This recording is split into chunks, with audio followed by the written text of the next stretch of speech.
Hello all, welcome back to another video and welcome to Sammy G's World of Cinema. Today on the channel, continuing on my Blu-ray collection series where I showcase all the Blu-rays in my collection.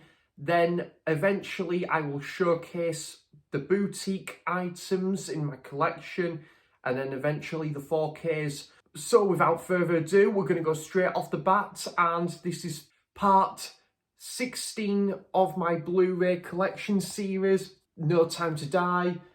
I haven't seen this one since the cinema. I really enjoyed it. It did go through production hell at the time through COVID and whatnot, but I did really enjoy this one. A good swan song for Daniel Craig. That ending's going to be a bit of a love or hate, I think. Rami Malek, not the best villain admittedly in this, but I thought it was pretty enjoyable. Skyfall, with the skyfall, and we'll stand tall and face it all together. This was the first film I saw at the View Cinema in Halifax, but also not only that, guys, it was actually the movie that opened up the doors of the View Cinema in Halifax as well. I think it was like Friday the 26th of October 2012, Full House, and it was such a great experience. This was one of the biggest surprises of the year for me as well. I absolutely loved this. Casino Royale. I need to get the Daniel Craig Bond movies on 4K at some point. And yeah, this is really cool. Mads Mikkelsen as the villain in this. And yeah, this is the film that really spawned Daniel Craig's tenure as James Bond. And what a brilliant way to kickstart his tenure as James Bond as well. Other James Bond film I've got on Blu-ray as well is For Your Eyes Only. Not seen this in a very long time, guys. Been a canny while since I've last watched this, but I think I even had it on VHS, but I do remember really liking it. Roger Moore, fantastic James Bond. Liam Neeson has been pretty hit and miss, like in terms of like the quality has starred in recent years. Apparently this is meant to be decent though.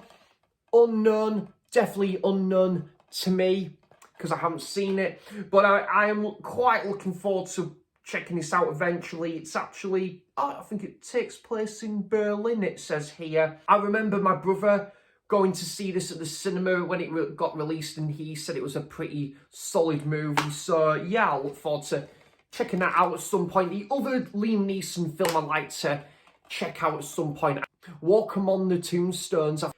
A film where I say to you guys, in my opinion anyway, I think the book is better, in my opinion, but I thought the film was a decent enough adaptation, and that's The Road. Sort of gloom and doom sort of atmosphere to it. It's, you know, it's kind of, but I guess that's kind of the point of the film. It's got that real end of the world, you know, like aesthetic to it.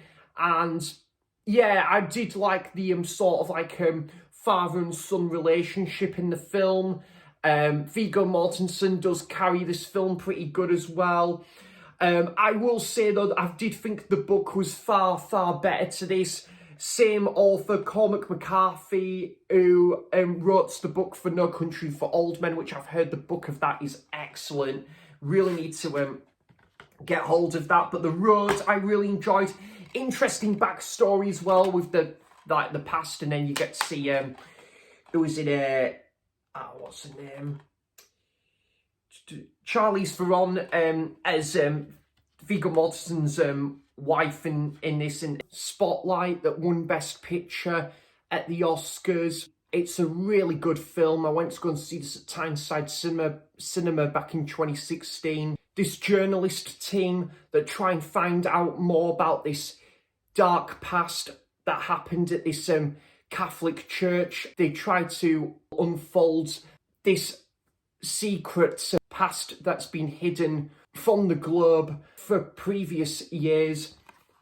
Very good film, this one. From Alexander Payne, Same director of The Holdovers, Sideways, Descendants. This is pretty fantastic. I'm not a huge George Clooney fan, but I thought he put in one of his best performances in here. This guy who just reunites with like his two daughters. His wife is just been involved in like an incident, and then she tries to find out more about this past that's been hidden from him for like for a good few months or so, who she was with before like this incident occurred. Yeah, it's a very good film, pretty bittersweet as well.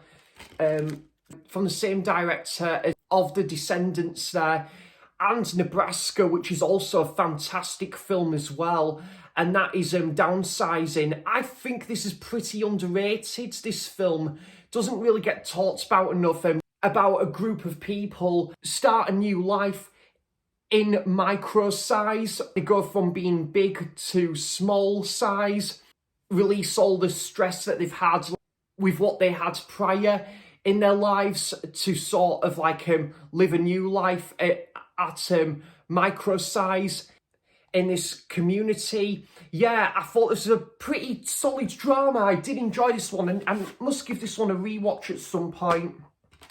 A really great film here, Lion. This is absolutely fantastic, guys, with Dev Patel. You've got Nicole Kidman and Rooney Mara in there, based off the incredible true story where this young kid who was growing up in India, he is lost one day, and he can't for the life of him finds like his parents, and then he's taken into an orphanage and then adopted by a couple in Australia. Years go by, he wants to find out more about his past and where his parents are. A pretty beautiful film, to be honest, guys. I think this is really fantastic. War Dogs, I think I've heard like Aidan, the movie insider, talk quite highly about this film, and a couple of other guys. Comedy crime drama from the looks of it, so similar to maybe like The Nice Guys or something, so the kids are all right. Yeah, I think this is a very good film. Julianne Moore, Mark Ruffalo, a couple that are having a bit of a rocky relationship, and then their young son and daughter decides to find out more about their father and their past, and decide to spend time with him without like their parents knowing. Yeah, I think this is a very good film, this one. I really liked the story and summary drama piece, really. And that's The Way Back. Yeah, I got this new and sealed at a charity shop for about £1.50. I've seen this a few times. I think this is fantastic. Young lad called Duncan doesn't really see eye to eye with his stepfather, played by Steve Carell. His mother, played by Toni Collette. They all go on a family holiday. Duncan just becomes a bit fed up with his mother and stepfather. They spend a lot of time with their friends. Duncan decides to take on like a summer job, this water park. He starts to socialise with a new group of friends. There's also Sam Rockwell, plays like one of like the main team that works at this water park. Yeah, I think this is a very good film. This Robert Zemeckis, who directed Forrest Gump, one of my favourite films of all time. Welcome to Marwen. Didn't get the best reviews at the time. This did, but I really enjoyed it personally. Steve Carell, who plays this guy who was attacked by this gang in a bar, like in the past, and he's on like that road to recovery, and he starts to builds like his own fantasy land with like his own like homemade action figures that he creates. Yeah, I really enjoyed this film. I thought it was very good, very wholesome. And then you've got the neighbour, who's played by Leslie Mann, in there, and they start to have like their own like bond in this. Yeah, I thought it was a pretty sweet film, actually.